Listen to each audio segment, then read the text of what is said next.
Welcome to Firsts in Fiction, your first stop for learning to write fantastic fiction. I'm your host, Aaron Gansky, author of The Bargain, The Hand of Adonai series, and Firsts in Fiction. And I'm Alton Gansky, coming to you from Central California, and I'm the author of about 45 books, most of them novels and novellas, and just self-published the second book that I wrote many years ago, and it's called Through My Eyes, the follow-up to By My Hands, and you'll hear more about that in the future. I don't have everything in place yet, though you can get it at Amazon.com. You can get the ebook now, but it'll be on the other venues shortly. And I'm Molly Jo Reilly, producer of the podcast. Am I fooling anyone? No. The audio listeners right now are thinking, oh, Molly sounds different.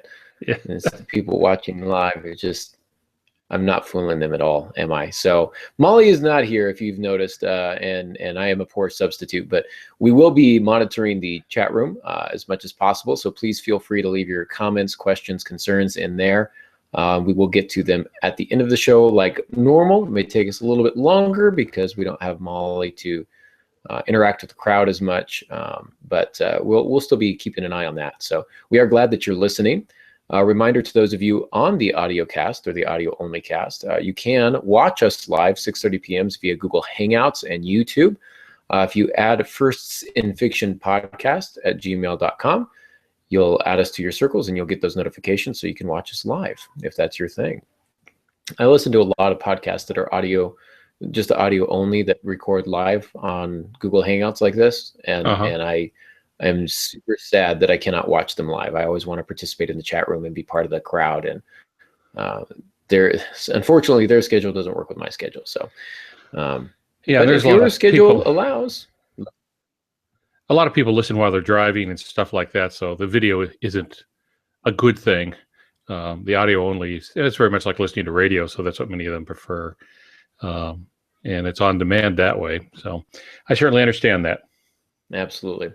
And I used to have a 45-minute commute, so that's absolutely when I did all my listening. So now I have to listen while I'm doing yard work, which has significantly cut down my listening time because I don't like yard work. But Pops, you're publishing your second book, Through My Eyes, the sequel to By My Hands. These are your first two novels, published novels. I've got some fond memories of those. I think I was still in high school when you published those, and remember reading those, taking those to school, and kind of showing them off to my friends and such. And you, in the process of self-publishing these, if you don't mind talking about it a little bit, you've gone back and kind of cleaned it up, right? Yeah, a little bit, and that was a bit of a quandary for me. I wasn't sure whether I should do that, and I'll tell you why. But one of the things I do is, as books go out of print, I want to keep them alive for future readers. You know, and I'm not selling millions of these books, but they're there, and so I decided to take those out of print books, and slowly over time began putting them out there. And then I plan to do some original work through that means also, kind of like what we're doing with the Remnant series. Those are all technically self-published, so there's 4 of us working through a particular group to get that done.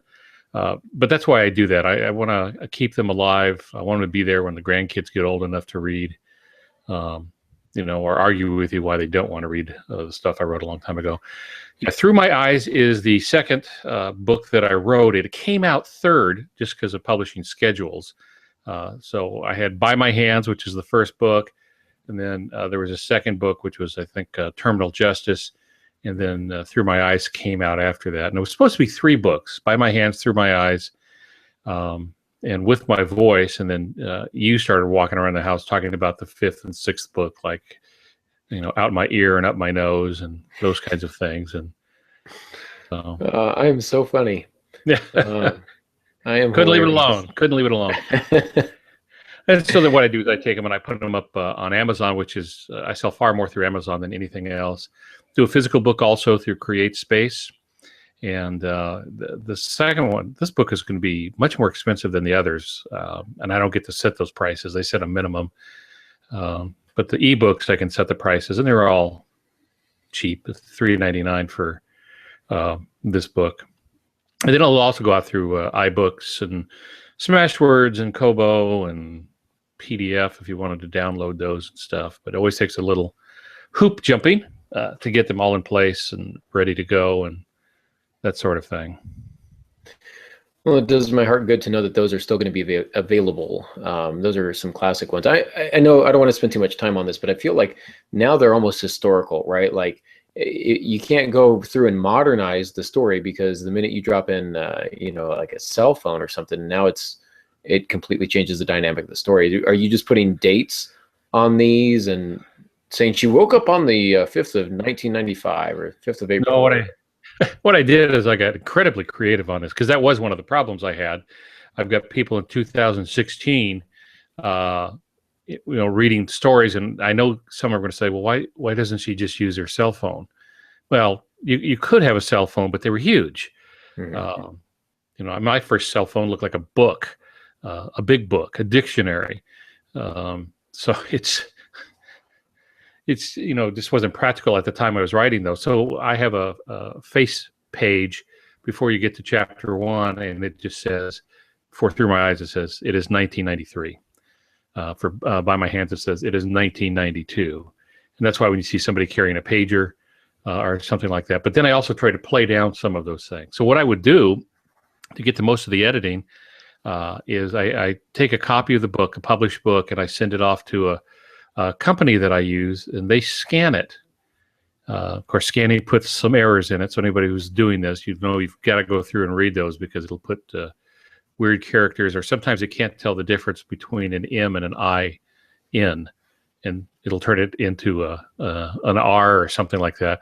So you start looking for those kinds of things. But then I go through and try to fix up some of the things I just can't tolerate anymore, because they were my early books. But then I also decided I think I want to leave it close to the way I was writing then, not the way I write now. So unless it's just really egregious, I left some of it. I use more dialogue tags in the earlier books, attributions, than I do now when I'm writing from scratch, and those kinds of things. So some of the things I teach my students not to do, I was doing back then, but I didn't know any better. And they're not bad. It's just things that, get stuck in my craw. So I clean them up a little bit like that. Occasionally I would find an error that got through the original publication, try to fix that, those sorts of things. So it's exciting and at times extremely humbling. Yeah, I can imagine. Reading my old work is painful at times. So I know this, I'm hijacking our Ask the Author time. We will get to that, but I'm asking the author now. So if you're listening, hopefully you're okay with it. So I did have one more question regarding that, and I cannot remember for the life of me what I was going to ask, and it makes me super sad. After all of that build up. Yeah, well, you've reached that age. I have reached that age. I have reached that age for sure. So it's not the years, it's the mileage. Yeah, absolutely. So, all right. Well, then let's move it's a fun thing to do. And I think today it's one of the things that learning writers, new writers need to understand, is that they can still get some more mileage out of this.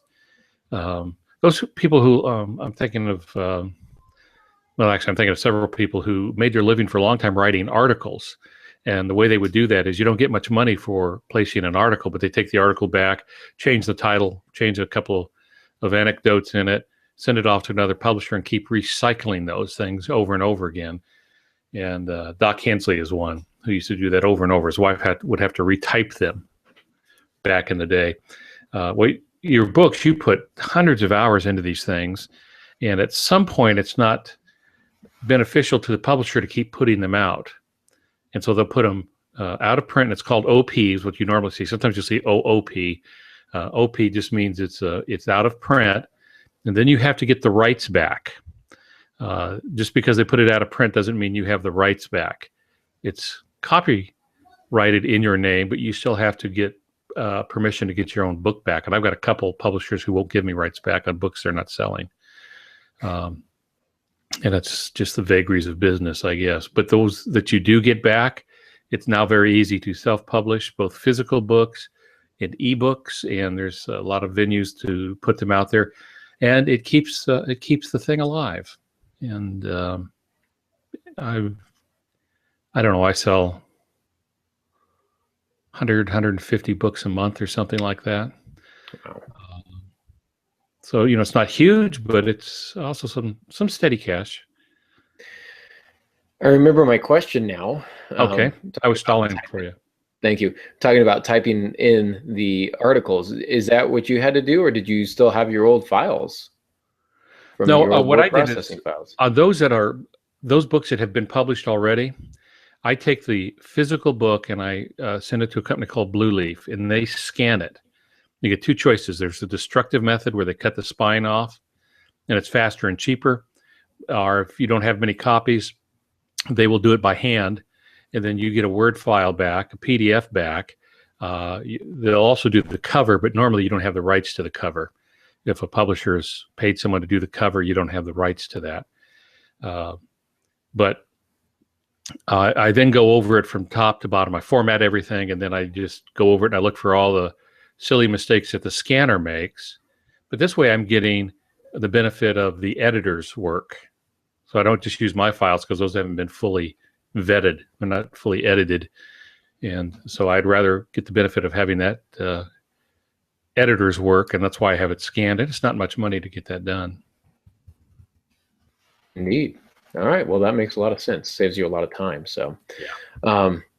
Well, now I'm done asking the author. Let's move on to our actual Ask the Author segment, because I would feel bad if we didn't get to it. So this comes from John Duke O'Neill, a former student of mine at the illustrious Serrano High School, an AP student of mine, good kid, very talented, musically talented, gifted kid. And so I hope he's doing well. Haven't talked to him in a while, but he commented on Facebook and he asked, how much time of the day do you spend for yourself? No school, no writing, etc. So I thought that was an interesting question. And normally you're going to hear us saying, you need to spend more time writing, spend more time writing, spend more time writing.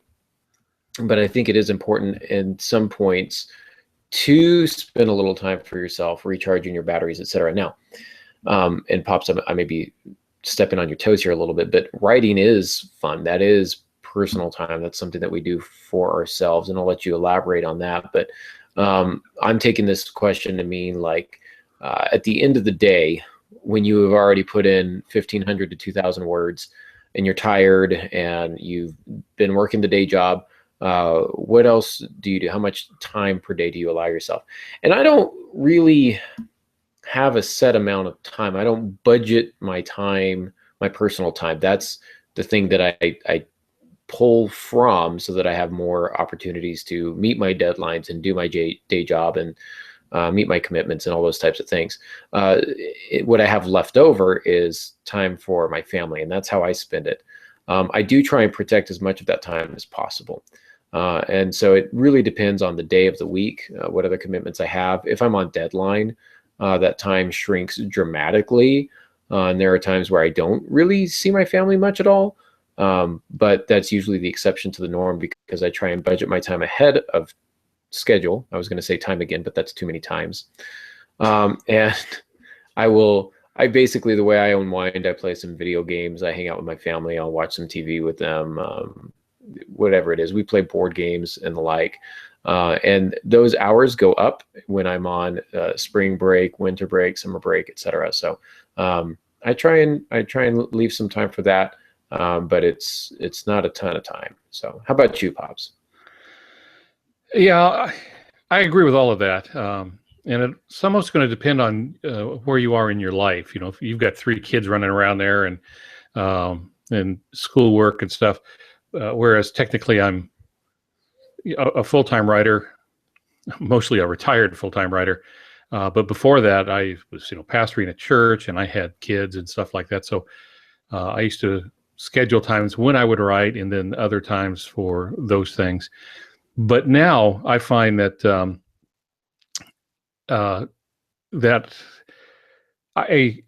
if I don't write, I am less happy than if I just take time off. Now, occasionally, if you take time off, you have to walk away.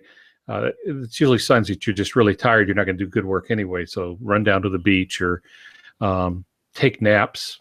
I'm big on napping, partly because your eyes get tired looking at a computer screen for so long. But most people in the creative arts find that what they do is more enjoyable than not doing it. So for me, I can't distinguish them. I used to do woodworking, and that was one of my other creative outlets. But you're standing all the time and doing stuff, so it was work. It was work, but it was different work, and so I found that refreshing. So that's what I do. I also watch television, again, partly for the eyes because it's across the room. It's not right in front of my face. And then as I mentioned last week, I'm big into documentaries, so I like the education portion of that too. Which then becomes, if you're like me, research and new ideas for more books to write. So, Yeah. and then you get excited about writing, and all of a sudden you're writing again. So it's a vicious cycle. So what from Austin Powers, I eat because I'm fat, and I'm fat because I eat. It's a vicious cycle. All right, enough of that. So, well said, well said. And there are times where it's like I cannot write because I'm so tired, nothing makes sense, and that's when I'll take a break. But usually I'm itching to get to my writing, and it's amazing how enjoyable the rest of the day is for me when that writing is done. Put in about 1,500, 1,600 words today. Felt pretty solid about that. Yeah. That doesn't include all the essays that I graded and wrote comments on that. And it's been a busy day for me, but it's like you say, it's a different kind of work. The writing doesn't take it out of me nearly as much as some of the day job does. So, well, we are talking tonight about figurative language and our unconventional look at conflict. And we're going to talk about how figurative language plays into developing not only character, but especially conflict. And we want to start basically with some definitions. Like you say, Pops, we don't want to take it for granted that people know what we're saying and are familiar with all the terminology. So the first thing that I want to mention is that figurative language is basically put, language that cannot be taken literally. It is in common culture usually preceded by the word literally, which is, I guess, some sort of irony when you're listening to a football game and, oh, he hit his head and literally threw his head off, or the guy tackled him and literally threw his head off, and oh my goodness, is there an ambulance coming? No, why? I mean, well, he threw his head off literally. No, he didn't literally do it. He literally did it. Thank you for that. So there's I think a little bit of irony there. And one thing I actually didn't put in my notes is hyperbole, and that's exaggeration, which we use very commonly. It was a hard hit. His head did not fly off. His helmet may have popped off, but the head was not in it. And so that would be hyperbole. That's one type of figurative language, which strangely did not make it into my notes. I must have done this in a rush. So my apologies. Hyperbole. If I told you once, I told you a million times not to use the word hyperbole. Mm-hmm. I remember you saying that growing up. I told you a million times not to exaggerate, for, again, hashtag irony's sake. So, and that's hyperbole is just a very fancy term for exaggeration. Hyper meaning above and beyond. Bole meaning bowl. I have no idea what it means, but I know that hyper means above and beyond. So tonight, I thought we might take a look at some other types of figurative language. Some of this might be a bit of a refresher for you. Some might be new to you. I don't know, but we don't want to go into too much depth because we want to talk about how to use it, not just what they are. But the first one is personification. And you've got a definition here of personification, Pops. Yeah. The thing to notice in the word personification is that the root word is person. So what personification is it's taking an attribute of a person, some attribution of a person or nature, something like that, some human characteristic, and applying it to something that is non-human. So you gave a couple of good examples in the show notes here. The cave yawned. Well, caves don't yawn. Animals yawn. The angry sea swallowed the sailor. Well, the sea doesn't really swallow in the sense that we use the word, but it looks that way. So it's taking something that a human might do, taking that quality, applying it to something that is not human, but it makes it that much more poetic, that much more literary, and that much easier to understand by doing it that way. So, and again, the word is personification, so personification. You remember that because you're dealing with a quality that a person might have. And you really said it best when you said that it's to help people understand. And this is figurative language is a way of taking inexperienceable things and making them experienceable, if that's even a word. It's a way for me, a reader, to experience something that's not actually happening to me. It's a way for my brain to interpret the signals in the way that your character is. And that's really what it's about, is to take abstract ideas and make them tangible, or to take two seemingly unconnected ideas and find some sort of similar ground so that people can draw some comparisons and some conclusions about what an experience is like. And so, yeah, I mean, even with the angry sea swallowed the sailor, we got personification on two levels, because here the sea is angry and the sea cannot be angry. And when I say that, people say, oh no, the sea can be angry. I've seen it. Well, you understand what an angry sea looks like, even though it has no brain, it cannot have any sort of emotions, it has no heart. But even when we say that, like the heart of the sea, he's down in the heart of the sea, that's a form of personification. And so we use it all the time without even realizing it. And it's just a way for us to make things more understandable, make things that are not human feel more human. And that kind of that in itself is going to ratchet up the tension and the conflict, the angry sea. Anger is a source of conflict here. Yawning, not so much, but it does give us a good sense of imagery there. So, and now that I've said that, I feel like I need to yawn. So I'm going to toss it over to you, Pops, and let you talk about simile. Sure, but back to the angry sea, again, you're going from passive to active in that, so it makes it a better line to begin with. And simply saying the sailor drowned is not as moving as an angry sea swallowed the sailor, because you see the fight to stay alive. Simile and metaphor, which we're going to be talking about, are very, very similar. But let's talk about simile. The definition of simile is it's a figure of speech involving the comparison of one thing with another thing of a different kind. So simile and the word similar derive from the same Latin root, and that's the best way to remember that. A simile is similar. It's taking two different things and applying a single point of reference or a single description to it. So we use them all the time. He was as blind as a bat, as angry as a bull. He walked like a flamingo. Clouds stretched like taffy. The thing to look for is the word as or the word like for comparison. So simile has those two words. You take those two words out and you end up with a metaphor, which some people prefer. So some writers prefer to take out the like or the as because they think it weakens the prose. So instead of saying the jet dove like an eagle upon its prey, which would be a simile, some writers prefer to say the jet was an eagle pouncing on its prey. And it's a little more poetic that way. But then now at that point, since you've taken the like out or the as out, you've really shifted over to metaphor. At least that's my understanding of it.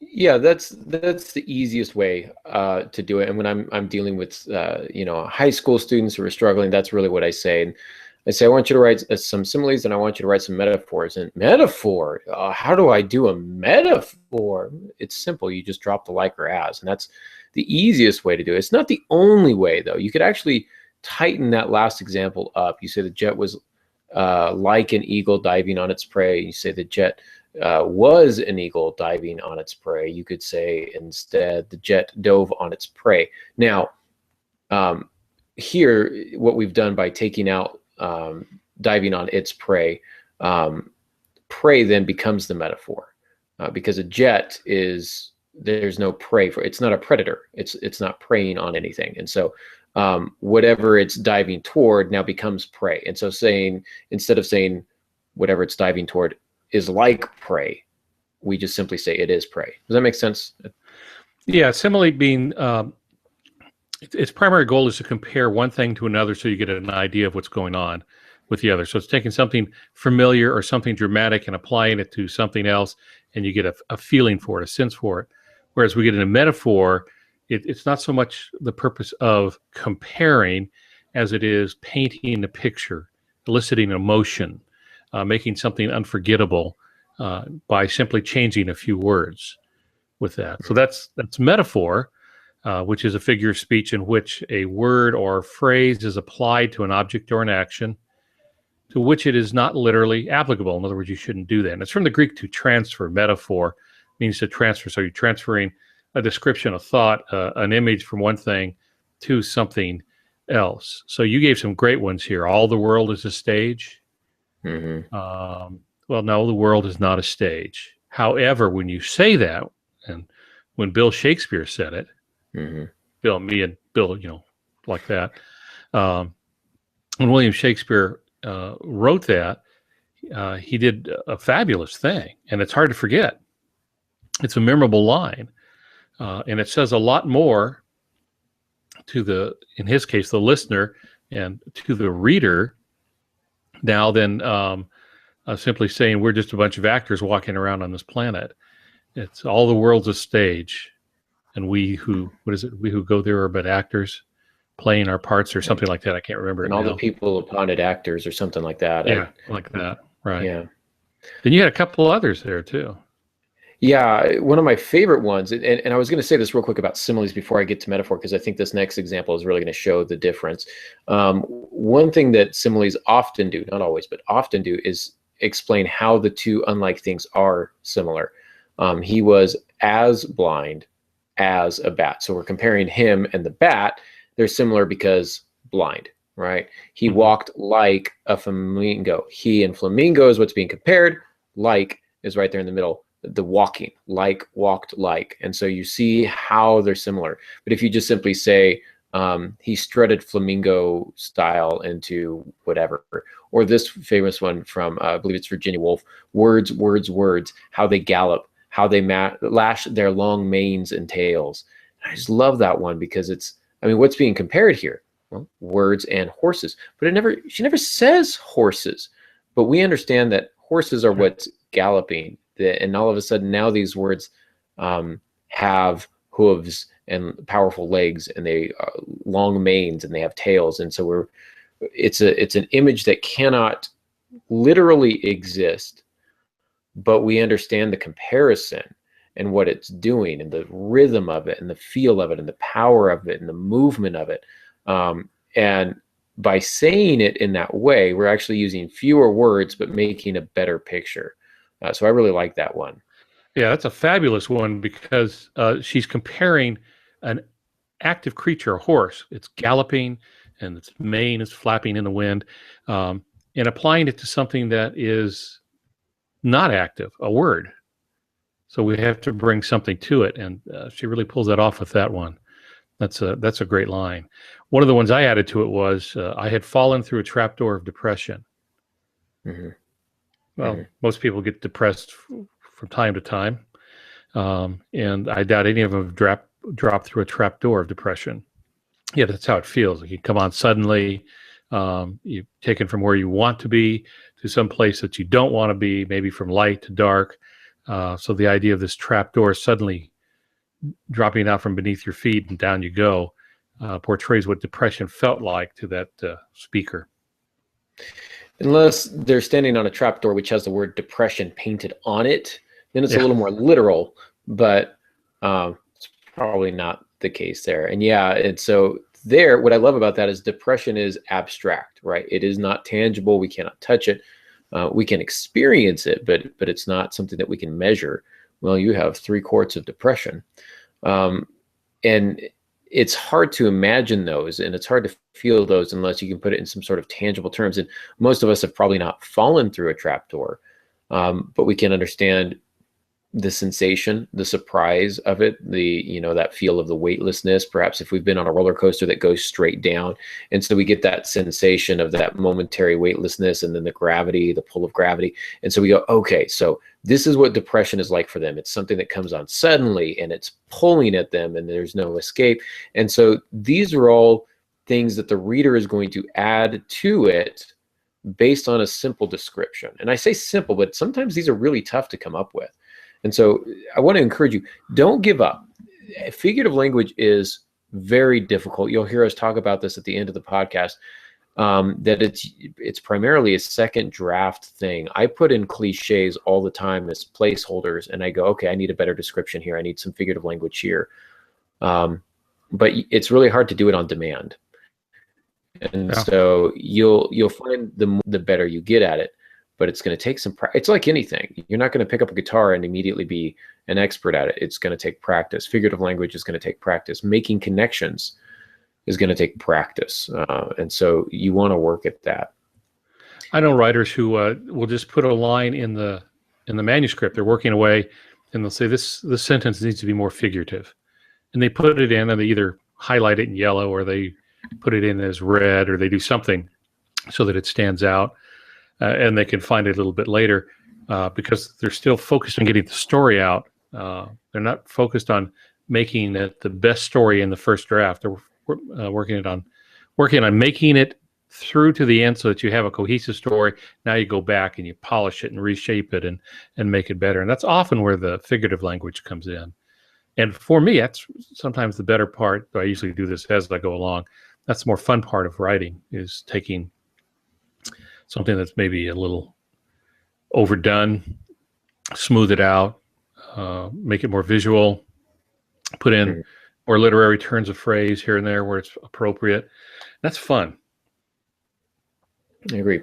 That's the fun part. That's when the prose really starts popping off the page, and you become you get the excitement of the reader and not just of the writer, but there's that added twist of like, hey, I wrote that. That's kind of cool, you know? So there are more synecdoches, which I've heard called synecdoches. I heard somebody call it that once, and I questioned my entire existence. I thought I've been doing it wrong this whole time. I've always thought it was a synecdoche, but metonymies, eponymies, all those wonderful onymies. But that would be definitely a rabbit hole, to use that cliche figurative language. And I don't want to. Be like a rabbit hole. Oh, that would be a simile now. Okay. That's what you did with a simile, yeah. Yeah. All right, so moving on. Now, one of the first points that we wanted to make is that figurative language develops character. And this is probably the biggest thing that I can encourage you to do, is make sure that the figurative language is going to stem from the mind of your character, especially if you're in first person. They're going to compare things to what they're familiar with. Rather than simply using the standard cliches, they're going to use terminology that they're familiar with. When I worked at Serrano, I worked with a great teacher, Charlotte Eckenroth. She taught me so many things about language and writing. She's since gone on to become kind of an administrative position. Very, very brilliant. And one of the things that she really harped on with her students was language of the discipline. Use the language of the discipline. Use the language of the subject matter that you're studying. When you're in English, use English words. Use literary words. When you're in math, use math words. When you're in science, use science words. It's the same thing for us as writers. If we're writing about, a butcher from the perspective of a butcher, they're going to be comparing things to meats or particular cuts of meats. To saws, to the sound the saws make going through the bone, to the blood on the floor, to the smell of the plastic apron, and all of these things. And you really want to go deep into what it is that they do, not just their careers, but how they spend their free time. Maybe they're a surfer in their free time, and they're going to have some, relate things to oceans and to waves and to the sensation of being out and lifted up by the water and whatever it is. Really think about that. And I would encourage you to do this. This isn't on the notes, but maybe I'll remember to add it in. I say preach. I preach a lot about semantic domains. It's become a soapbox of mine. And what that simply means is just a list of words. It's the language of the discipline. So you'll take something like surfing, and you will on a page just list every description of surfing that you can possibly imagine. About what it's like to be out on the ocean and the smell of the salt in the air and the waves. I've never been surfing, so I don't know, but you're going to put all these things together, and then there will come a point in your novel where your surfer character is going to need to describe something, and you're going to be stuck. And all you need to do, even though they're describing the paint on the wall or the way a woman looks at him or whatever the case may be, go back and find the language of the discipline that your character is going to pull from to make that connection. Okay, and so it would probably benefit you to have several of these throughout your work in progress for each of your characters, or at least each of your protagonists, each of your point of view characters. That's going to be, I think, a really powerful use for you to really get the most out of figurative language. Yeah, and many occupations carry their own language. Baseball has probably got the most metaphors of anything anywhere. And but a baseball player might say to a public speaker who he was impressed with, say, "Wow, you hit that one out of the park." Well, if the speaker doesn't know anything about baseball, he might miss the point, but that is something a baseball player would say. And I've dealt with baseball players, and they use those kinds of metaphors and figurative language. For me, Stephen King did a great one in Dreamcatcher. This is just a little skewed, but you get the point. Talking about these domains, he has a group of people, an ensemble, but they all have very different backgrounds. One has a PhD, one never made it through high school, and so their language is different, and the way they talk varied. And he kept that all the way through. But I noticed it because Stephen King likes to use a lot of swear words and curses and vulgar language and stuff. And I kept noticing that early on in the book. And then I realized something, that each character cursed differently than his buddy did, who had a different educational background, had different income, lived in a different part of town. And so even the way, though they would relate through this kind of rough language, their rough language was very different. And you could get, about 25% of the way through the book, you can recognize which character is which simply by the way they cursed in the dialogue. You wouldn't even need an attribution, you just knew. But that's taking that language domain really to the next level. Another great example of that is Good Will Hunting. Phenomenal movie. If you don't like language, you might want to skip it or watch the TV edited version. It's about 2.5 hours shorter than the original because they cut out all the bad words, but fantastic stuff. And what you see is it's the story of this kid from Southie, the South Boston. Language is just horrible in context of the vulgarities, etc., the cursing. But he's seen a series of psychologists who are all very refined and dignified, and the professors are all using appropriate language in the most part.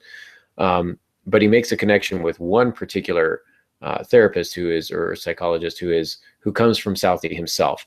And so the psychologist is very prim and proper, if you will, until he makes the Southie connection, and then all of a sudden they're talking like two friends from the streets. And so it really helps to develop their character through their use of language. That has nothing to do with figurative language. I apologize. See, rabbit. Well, rabbit but trail. It does have to do with how your characters reveal themselves. And they would use figurative language according to, and I'll give you an example of this right now, according to their backgrounds and the like. There's a movie, for the life of me, I can't think of, but it's a World War II submarine movie. In fact, someone contacted me, said they stole the idea from my book, A Ship Possessed. They didn't, but I did watch it to make sure. But in it, and this is a World War II submarine, they picked some people off a raft. One is a woman. And what the writer did and the director did was amazing. The woman comes down into the sub at the front end of the sub, which they call officer country. And as she walks through back to where she's going to be staying, moving further back in the submarine is where the less educated people are. They've had the tougher backgrounds. So how they describe this woman to one another varies from the officers, all college educated and stuff, down to the people who maybe barely made it through high school. Their language and the metaphors they use to describe the woman and the terms, and at times is very crude, but nonetheless tells us a little bit about the submarine, almost like separate countries inside a 310-foot long steel tube. And it said a great deal about those characters. So I knew more about those characters simply by the way they use their personal figurative language to refer to one another, and in this particular case where you really see it, to refer to this woman. Absolutely. And that's an important thing. You want to get the tone right. The officers up front had a different way of describing it, and then the ones in the back. But the figurative language, one of the things it does, it evokes a particular tone, a particular mood, and you want to make sure that it's the comparison that you're making is going to have the impact that you want it to. Some bad examples, and these are easily Googleable. None of these are mine. But if you look up bad metaphors or bad similes, these pop up. But she had a genuine throaty laugh, like the sound a dog makes before it throws up. You know, it's just, well, it's if visual. you're trying to say that it's, yeah, it is visual, but if he's attracted to her in some way, or but here he's not, it's not an attractive metaphor. It's not, I mean, if he's attracted to her, this is not the comparison that your character is going to make. Or if your example is too literal, her oval face was like a circle that had its sides gently pressed in by a thigh master. What? Like, we're reaching too hard here. We're too far. Her beauty caught his eye like a fish hook. Well, that's just painful. That's not, you know, like the pleasant sensation. One of my favorite ones, and this one's funny. I'm doing this from memory because I didn't put it in the show notes, but it was the plan was simple, like my brother-in-law Phil. But unlike Phil, this plan just might work. And I thought, oh man, poor Phil, getting backhanded twice in that comparison. Yeah, people collect these. One of my favorite is the boat moved across the surface of the water exactly like a bowling ball wouldn't. Mm-hmm. Mm-hmm. Yeah. And of course, the problem there is you're knocking the reader out of the story because they have to stop and figure that out. Or one of the other one was the man jumped from the top of the building and he hit the concrete with a sound like a hefty bag full of vegetable soup. Okay, it's a simile. I'll give you that. But who's going to read on after that? It's funny, but maybe not creative. I think it's great. I think like that sells the image in my mind, and it's disgusting and gross. And if that's what you're going for, I mean, congratulations, you've grossed me out. But if that's not what you're going for, perhaps dial it back a little bit. But like more detective fiction, you know, Mike Hammer, that kind of stuff. Yeah, exactly. So we've got how figurative language helps to develop your character. Now we want to talk about how it develops conflict.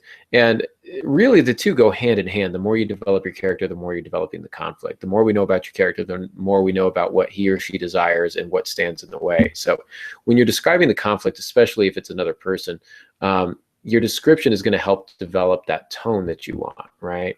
And so you can really use it to make the bad guy more ominous, right?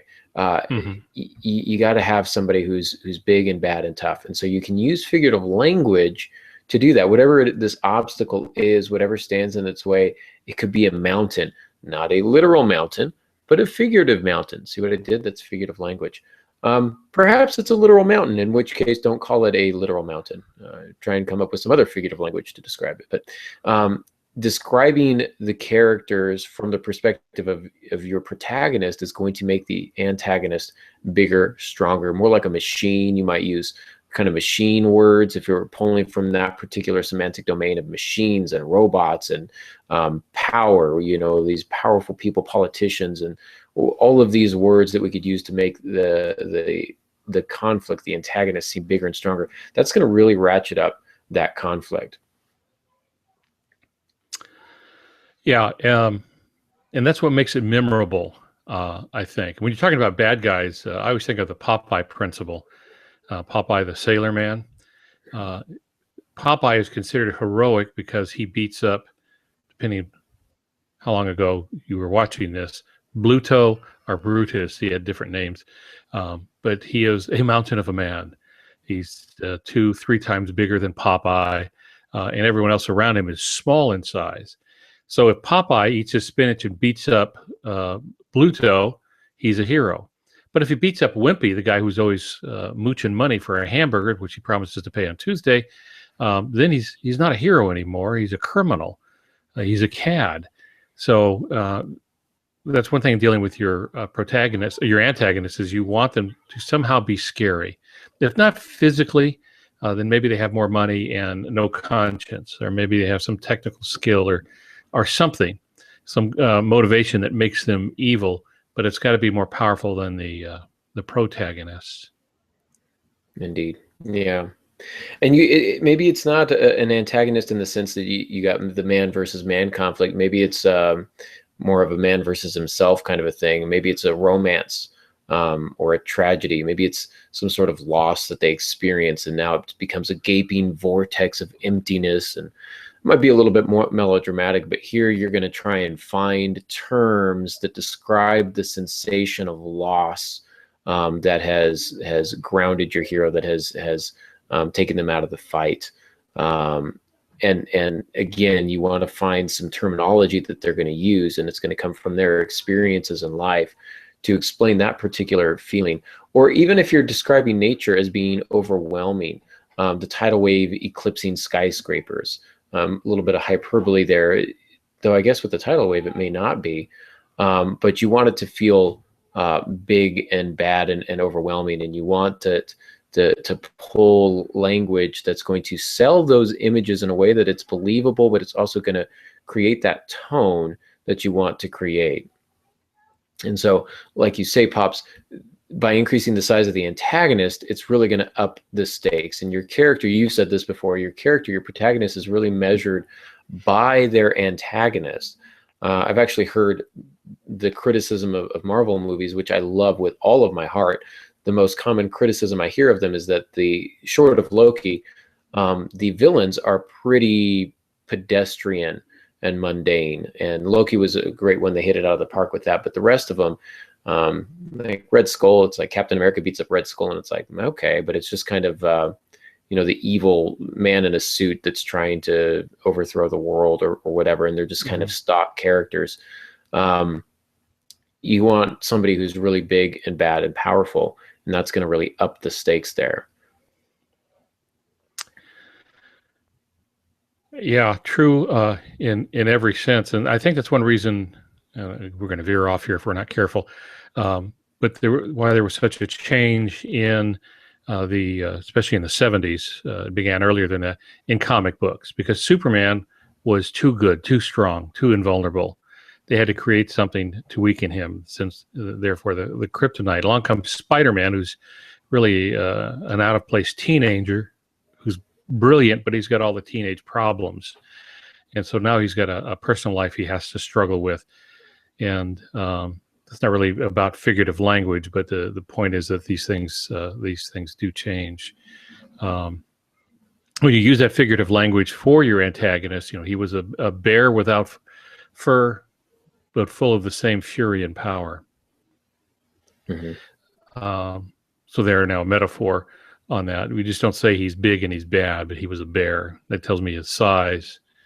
He was a bear without fur.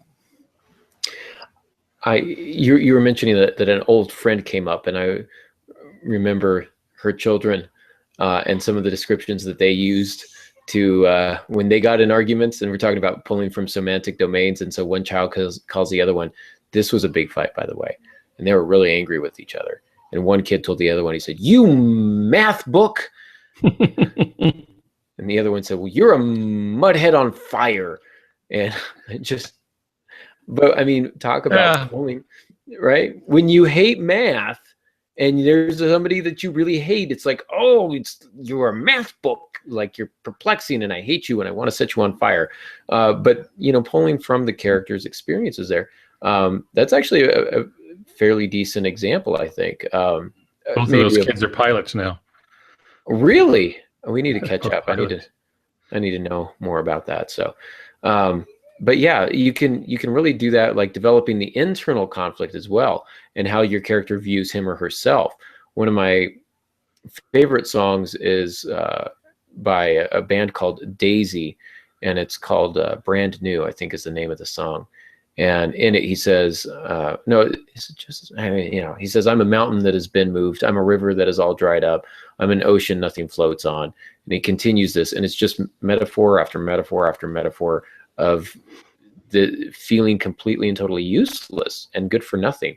I mean, what is a mountain except stalwart and unmoving? And what is a river except flowing water? And what is an ocean except something to float on? And you take that away, and you get the sense that this is a man without a purpose. And that's a really powerful song, and it just sticks with me, not only musically, but those lyrics I found very, very haunting. Or Simon and Garfunkel's "I Am a Rock." I am a rock. I am an island. Mm-hmm. Then at the end of the song, they say, "And a rock feels no pain."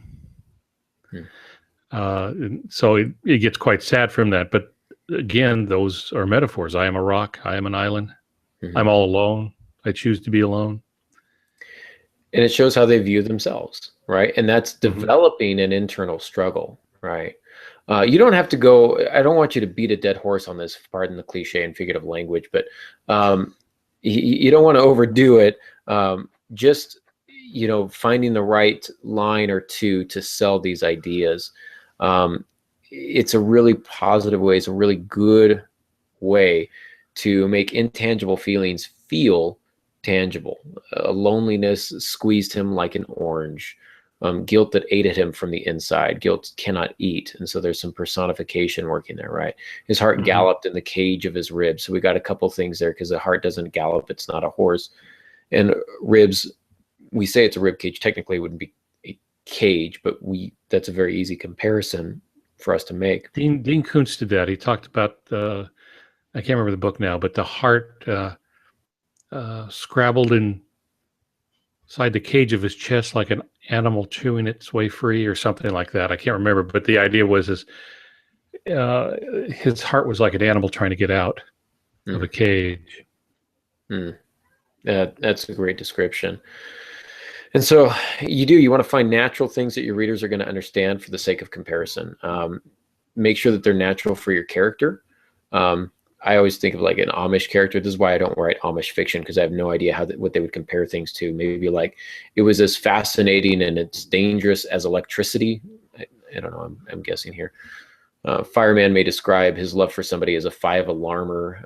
Those types of things. So, yeah, Pops, you've got a couple more notes here right at the end.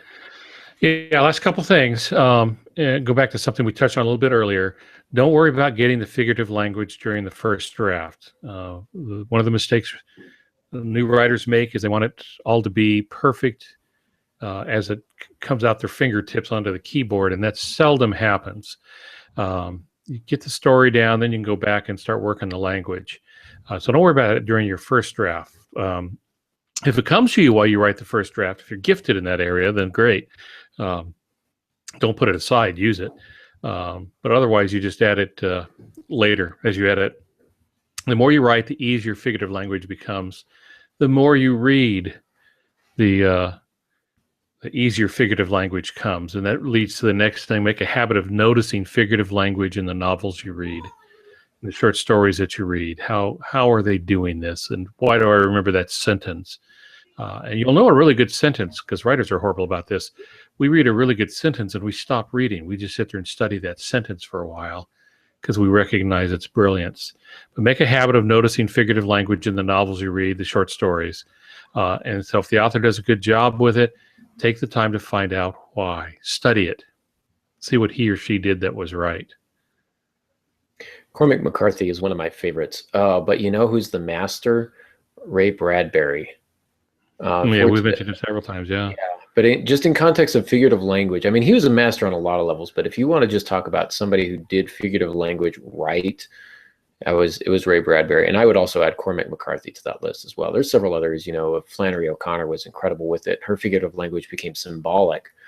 Oftentimes you would elevate it to that point, especially when you see somebody who comes in and he stretches out his arms against the backdrop of the sun and he looks like a broken cross. Like, okay, so I know everything I need to know about this man just from that one image. That one simile is beyond powerful, and we know it. We know that character intimately now. It is about image, isn't it? Mm-hmm. You're painting a picture, or you're searing a photograph, an image into the mind of the reader, and that's what makes it so powerful. That's why you even bother with it.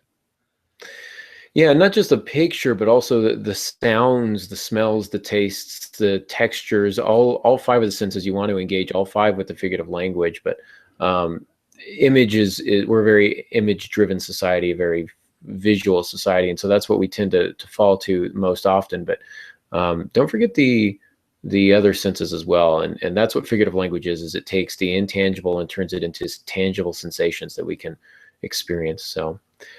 We are running out of time rapidly, so we should probably get to the chat room. Pops, do you want to do that so I can wrap up, or do you want me to do Yeah, that? let me just Since look I'm here. right Marie Bass just said she was here. She was just listening. Some good information here. Tess asks, so question, when we write narration, we want our figurative language to be non-cliche, but what about using it in dialogue? For some characters speaking, that would be who they are. So is that, what do you think of that, Aaron? It's okay for the character to use cliche? I would still avoid it. I think if they get one or two, it's not a big deal. But if everybody's speaking in cliches, it's definitely a problem. If you've got one and that's their thing is they only speak in cliches, that can be all right. I would worry that it would become gimmicky, and I'm always fearful of gimmicks. But yeah, I think in dialogue here or there, I've been known to have, I think in Hand of Adonai, Aiden makes some sort of comparison, and that doesn't exactly work. And Oliver calls him out. Oliver slightly judges him. And Oliver goes, "Yeah, that doesn't work, but I guess maybe that's why he needs help on all his essays." And so it becomes a little bit of a joke that I used, deliberately used a bad comparison, but I had somebody call him out on it. But yeah, this is in the narration, I don't think there is a place for cliche. In dialogue, I don't know, you might be able to get away with it for a little bit. If it becomes too much, I think readers are still going to feel like you're cheating them a little bit. Tess also mentions that she likes reading older books and authors to see how they've grown as writers. And I remember reading a Dean Koontz book that I just really felt bad afterwards because I thought I'll never be able to write like this guy. I just can't put the words together. And then I had this sudden inspiration, and I went down to the bookstore and bought the earliest Dean Koontz books I could buy. Because when he first started, he wrote all kinds of stuff to try to make it. So all these different things, and people kept the copyright, and once he became famous, they started publishing them again. He wrote under, I don't know, a bunch of different pseudonyms while he did these. And some of his earlier works are not good. And that was the greatest encouragement for me, was because he wasn't born a great writer, he became a great writer. And I have all the more admiration for him because he mastered the craft. So I think Tess is right about that. It's fun to follow a writer through the writings and see how much they've changed. Agreed. So I think that's about it. We're almost out of time here anyway, so I think that's it for the questions and the like. Let's see. Somebody was asking, where's Molly Jo? She had some things to catch up on, some things to deal with. That's Mary Ruth Hughes who was asking the question. And so I don't have all the details. We just know she couldn't be here tonight. I think we gave her yeah, she'll be back next week. I think we just gave her too many plates.